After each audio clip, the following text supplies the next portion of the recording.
The future of food depends on the hands that choose to build it. Welcome to another episode of the Grow Podcast. My name is Deborah Dairo, and today we're diving into a conversation that sits at the heart of Africa's development story: youth and the future of work in agriculture. Across the continent, agriculture remains one of the biggest employers of labor. Yet, young people often see it as outdated, unprofitable, or simply not for them. But the truth is agriculture is changing. New jobs, new technologies, new opportunities are emerging, many of which never existed 10 years ago. In today's episode, we're unpacking how agriculture can become a meaningful, modern, and attractive career path, not just for those who want to farm, but for young people across all fields, including those outside the sciences. Joining me today is Ayomide Adefuwa, also known as Farmer Cleopas, the CEO of Malum Agro Services, a visionary leader who is actively creating opportunities for youth and shaping the future of work in Nigeria's agricultural sector. Welcome on board, Ayomide. Thank you very much for having me, Debs. I want to say thank you to Tao. I think working with you guys has been amazing. First, the Twitter hangout, and now I think looking forward to much more collaboration. Yeah, very true. Good works to what you guys are doing in the agri space also. One Thank can't you. deny your impact also. Thank you very much for having me today. It's so good to have you in the studio. You know, when I heard you speak at the Twitter space conversation, I told myself, this person has to be in the studio. You know, we talked about beyond prayer. What exactly does Nigeria needs? I mean the agriculture sector. And today we're here again to talk about something very crucial: the future of work, and of course the youth. What do you think about that topic? I mean, it's an interesting one, a critical one also, because youth in agriculture is not just talk, it's a national necessity. Mm-hmm. We need much more youth involved now than ever before. So I would say youth in agriculture is what should be paramount to the government, because the youth also are the engine, and if we really want to solve food security, we need youth involvement to drive that result. Very true. Let's talk about perception. You know, when we talk about youth involvement in agriculture, it all boils down to perception. A lot of people will tell you that they will never do agriculture. I, for one, am one of them until now. Anyways, what do you think makes the youth tell you that, I don't want to be involved in agriculture, or it's just simply not for me? I would say experience, stories or tales they've heard from someone else. I could remember I went for a conference, I met a man, his father was a farmer, and the way he explained it was heartbroken, because the way middlemen priced the commodities, it broke his heart. So when we talked, it was like farmers, when he sees farmers, he's always like, thank you for your service, which is true, because sometimes farmers sell just because they don't want to spoil it. So I would say perception needs to be changed. No one is going to tell our story much more than ourselves. So we need the right story. Yes, there'll be good and bad. There are seasons where it's not going to be rosy, but we need to tell the right story, because if we don't tell the right story, what is history going to remember us for, and how are we going to impact the younger generations that are looking up to us and be like, I want to consider this as a career? Speaking about telling the right story, I think I want to attack this conversation from the grassroots. What role do you think that schools, parents, and institutions play in shaping the perception of the Nigerian youth towards agriculture? Let me put a perspective to this. I remember growing up, when you come late to school, or you probably make noise in the school, and in your classroom, teachers just give you cutlasses and O's and tell you, you know what, that is your punishment. Go and cut glasses. You know, that alone, when it was time for, choosing subjects, whether agriculture or food and nutrition, I ran away. So my agri teacher was very strict. I told myself, I'm not going to do this. I'm not going to be wasting away under the sun. And all that. Yeah, it's understandable, because when we were in school at one point in time, your punishment, come late, you didn't wear socks. cutlass. So imagine if the school had lawn mower where students had to drive through and the grasses are already shredded. Do you think it's not going to be different? It is going to be different. So perception really matters. And I would say, firstly, parents need to create enabling environments in terms of. Can I cut you there? Okay. I remember also growing up, when a student or a child, maybe the mom asks a child that, "Oh, what do you want to be in the future?" And then the child tells you, "I want to be a farmer." And they shut up. You're going to be a doctor. These are things that actually forms a narrative in the heart of the toddler. So, continue your comment. When for parents now, let me just put it this way. For me as a person, I always wanted engineering. Amazing. To be honest, but finding out, doing a SWOT analysis, I think I figured onset that engineering was not my forte. Agriculture was my favorite subject in school. I was always acing it, to be honest. But later on, now finding out, taking time, even when I got into uni, at one point in time, I was like, what am I going to do with this agriculture? But in the process of research and finding out, okay, let me experiment what I've studied. After experimenting, now finding out that this is lucrative, it's interesting also. I get to own my time, could make impact also, meet people. So I decided there is a career in this. And to be honest, agriculture is not just farming. It's a business. It's an ecosystem. It's an infrastructure that every country should prioritize to create an enabling environment. So for perception, for parents, if a child says they want to go into agriculture, you should. Now the next thing is look up on YouTube, home gardening videos, a whole lot. You can learn a lot from YouTube. For the universities now, project research should not just be dumped and left in one place.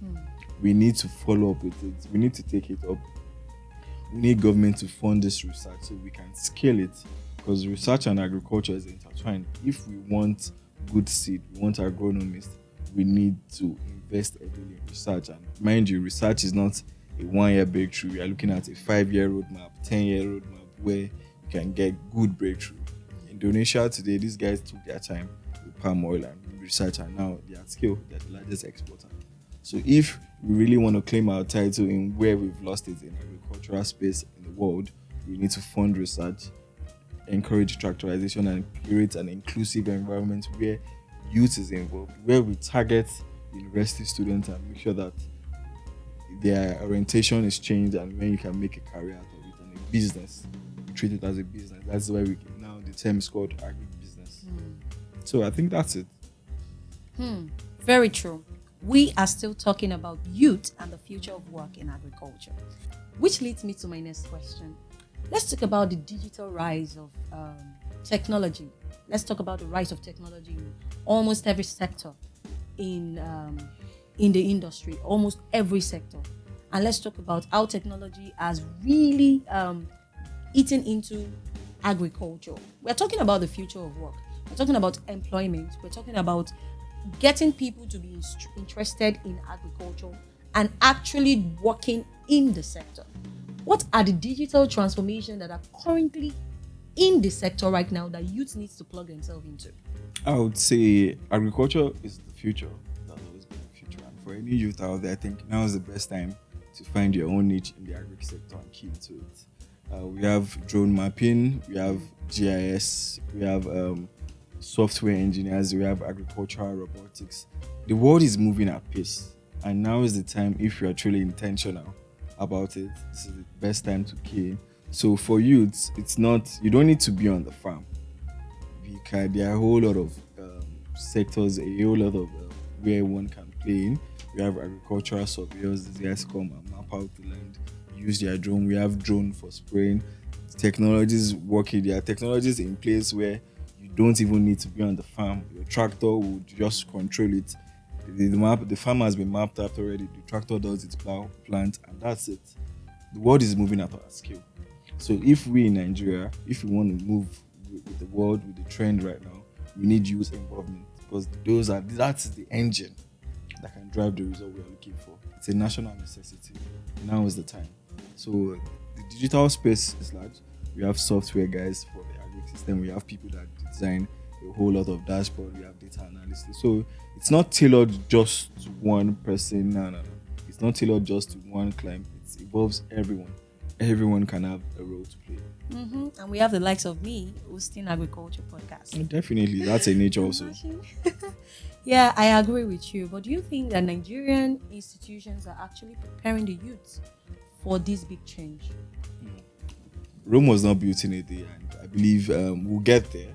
But for the university now, shout out to University of Ilorin, that's my alma mater. That's where I got the first business land I got on lease to start what we call Malum Agri Service today. That was like the pilot project that I first did there. So I think we need a much more structurized role play for it, because agriculture goes beyond theory. It's practical. It needs hands-on skill set. So for the uni, there should be a learn-earn work frame where students are in the university, agricultural students. No matter what type of agriculture you're studying, you're in school, you're farming, you're in poultry, animal husbandry, and you're earning a stipend, you've built an entrepreneurship mindset for that type of person. And by the time that type of person is going to launch outside the real world with the right finance, access to land, we are going to be doing great numbers. Because the numbers in agriculture also is large. So imagine where we have university graduates rushing into it. We'll scale it. Food is going to be cheap as it should be. Like I always say, how do you sell a bright future to an hungry person? Yoruba will say, so if we truly want to solve the food crisis, we need to engage youth at food scale. I agree with you. You know, I was thinking about something recently. A lot of people have gotten global jobs, international jobs, and even relocated out of the country. There's a global platform for them to showcase their talents, their skill, what they have. We have the likes of people in cybersecurity, data analytics, software engineers, and many more. But we have less of these kind of jobs for agriculture sector. Do you think it is because of this perception that we don't have people who are actually showing interest in agriculture enough for us to even get job offers in global stages? Firstly, if I'm to say this, I would say perception matters and intentionality matters also. When we say agriculture, like I said earlier, it's an infrastructure that every society, every country should prioritize. It involves me and you. You must have eaten something today. Maybe you had rice, you had gari, you had conflicts. A farmer tilled the land to make that happen. So if we are going to look at it, youth involvement is critical. And to make that happen, it needs to be attractive. It needs to be lucrative. Not everyone are going to be farmers. Not everyone is going to be involved. But if we want people to drive into it, if we want a student in 400 level, 500 level that is studying agronomy to know that there is a future out there for him or her, there needs to be policies, there needs to be an enabling environment that will drive that. Because looking at it now, back in the uni days, most of my guys that we did agriculture together, how many people are practicing? I think it's 1 out of 10. Most guys are into the real estate sector, banking sector, and that knowledge now is not being used. And there's a farmer out there that needs that result. Because if you look at the northern guys, most of their farm issues, they take it to the academia.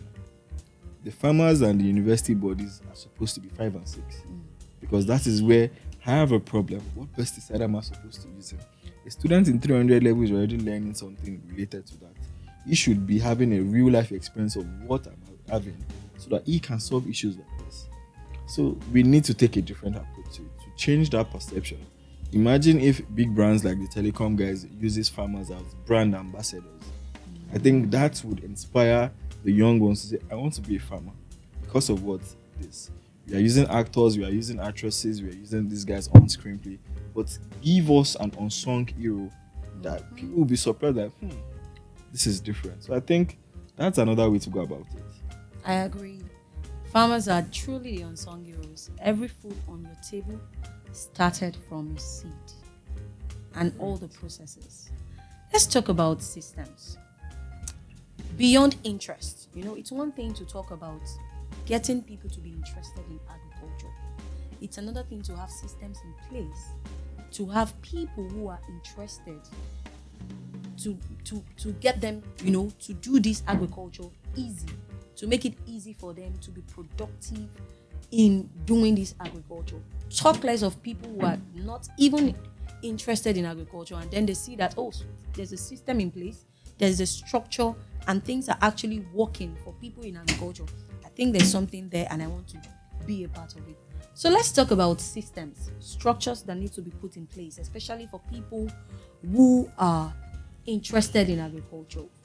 I, for one, believe that we need more than interest. We need to actually put systems in place for people to be productive when it comes to this topic of agriculture. Now, if these things are in place, it makes it more easier for people who do not naturally have interest to look into the sector and say, there's gold here. I think I am interested in this. I think I want to be associated with this community. What do you think Nigeria can do to help and enable the youth, the young people who are interested in agriculture to be productive? Because we've talked a lot about inclusion. Are we actually including the youth? I would not want us to chase buzzwords. When we say inclusion, inclusiveness, I would not want us to chase buzzwords and be practical about it. Firstly, if you want the youth to be involved, youth are not running away from agriculture, but we don't want to do it the opposite way our forefathers did it. We want something faster, we want something techy, we want innovation that would solve practical results, that can launch good results for us, output per hectare. So I would say the policies needs to be enabling the environment. We import a whole lot of starch as it currently right now, and yet cassava, we have it in abundance. Nigeria is the largest producer of cassava tubers in Africa, and yet we are importing starch. So it doesn't really sit well. How do you want to encourage a farmer in the business right now? Like I said, now is the toughest time to be a farmer in Nigeria earlier on. So how do you want to encourage a farmer that is in business when someone that wants to join is still considering based off what they've heard or the policies around it? So I say, firstly, let's have an inclusive policy where everyone is being heard, not policies that is drafted in the office under the AC. Policies that is drafted on the farm, where you ask the farmer, how do you sow? What's your planting date? When's your harvest? Because farming takes time. Agriculture is not bam. Yeah. It's slow. It's silent. There are days where nothing happens. So the policies around it need to be effective. The finance also needs to be effective. If anyone would lie to you, the banks have money. They have money. About pre-tax, after tax, the top 5 banks in Nigeria made about 4 trillion naira. So you can't tell me the banks don't have money. They have money. They themselves, they are skeptical about funding because they know it is high risk also. But we need this funding to achieve that scale. If you want young people to involve, we need access to land also. We have hectares of land that has not been cultivated. Let us have a cluster farm based where this land is being tractorized and people can farm. Because from my own end, I've seen people who want to farm, they don't have land. The little land I can give, I can say, okay, you take this, do this with input. I can play my own role, but everyone needs to be involved. It needs to be inclusive. If people that are in the rural community have not farmed yet, they don't have access to land, access to finance, what is the assurance that someone that is coming out from the uni would also be interested or would want to join the pool? Is he going to join the pool and start waiting or doing 1 hectare or doing 1 acre or 1 plot? So we need to take a strategic role, a strategic playbook where everyone is involved. Still speaking on this inclusion, there comes a time where the people in power wants to include the youths, but they need to be positioned. How do you think the youths can position themselves for these kind of opportunities? You've talked a lot about grants, you talk a lot about loans, and putting yourself out there. How can they position themselves to be actually qualified for all of these things? To be qualified, I think, like a mentor once told me, passion starts it, structure keeps it. It is the structure in play that keeps the business running, that keeps it running. So for youth to be involved, I think we need more of collaboration over competition. we need to network. We need to put ourselves out there. And much another way we can also gain attention is storytelling. Because if you are going to tell my story, you won't tell it much more better than I will. So we need impact story. We need impact investors also. So for we the youth, for we farmers, we need to do our own due diligence also. Like they'll say, do your research.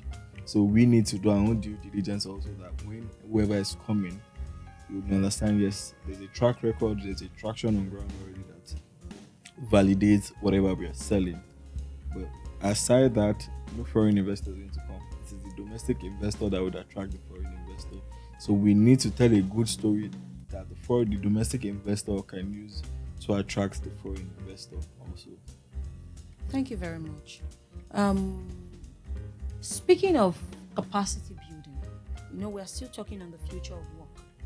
And for anyone to be qualified, they definitely have to expand their capacity. It's beyond what you're being taught in the four walls of the school. Because as of now, I can boldly say that the youth are really not being equipped in the institutions to take on real-time agricultural businesses, to take on real-time agricultural jobs. How do you think the young people can actually build their capacity to be able to fit into spaces? Some people, like you said, may not have to actually do the dirty job. Some people have to be on policy seats, be policymakers, talk about putting things in place to make efforts, to make effective, to get effective response from farmers that are on the grassroots. So what can these people do? How can they put themselves enough to, build capacity to be able to fit into these positions? As a farmer, you are not just only farming. You are farming for impact, because people are going to eat that food. Take it or leave it. So one of the things I would say, as a farmer, you need knowledge. You need to seek training, because the knowledge is not enough to run your farm, whether you like it or not, as a business. You need other people. That is where other opportunities come in for non-science students, where you can have the likes of business development managers, project managers, business consultants, and all that. So to drive that result, I would say we need training. We need collaboration also. We need a collaboration where what I know, what do you know, we can all put it together to drive results. Because I would say to my team, there's no I in success. It is only we. Yeah. There is nothing like we did it. There's nothing like I did it alone. We did it together. There's no joy in that. So if we are going to drive results for capacity building, we need training, we need knowledge. That knowledge gap, we need it. And for that, for farmers, we need much more agri-extension agents, because the ratio is 1 to 1,000, or maybe agri-extension 1 to 1. So if one agri-extension is adding 1,000 farmers, fatigue will come in play. But if we have much more agri-extension agents, now we are having the likes of mobile extension services. We need more of that. If there is more of that, farmers will do well. No farmer wants to be poor, because farming itself is hard work. Let's put the whole facade aside. It's hard work. But aside the hard work, it's a noble job also. So we need more of that also. Very true. Very true. I tell myself all the time that what is worth doing at all is worth doing well. True. And if you find yourself in any sector, you need to keep equipping yourself, because the world evolves and growth change is very constant. You can't just stay as even if you're starting as a subsistence farmer, there's a place for scaling, there's a place for growing, and there's a place for, embracing innovation, because so many things change, and one can actually get that in the community, like you mentioned. And let me just drop like a peep or an hint to agripreneurs, young people in agriculture, that you cannot do without community. Attend agriculture events, webinars, conversations, watch the news, read the papers, anything that will always help you. Just stay informed. And that brings us to the end of today's episode.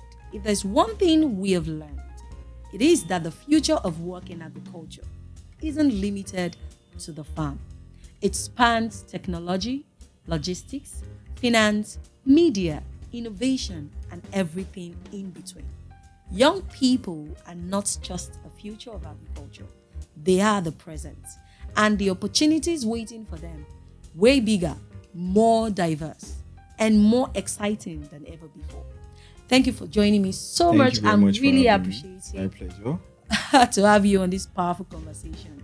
And guess what? If this episode inspired you, share it with a young person who needs to hear this. And don't forget to subscribe so you never miss an episode of the Grow Podcast. Once again, my name is Deborah. Until next time, keep growing, keep learning, and keep shaping the future of African agriculture. Bye.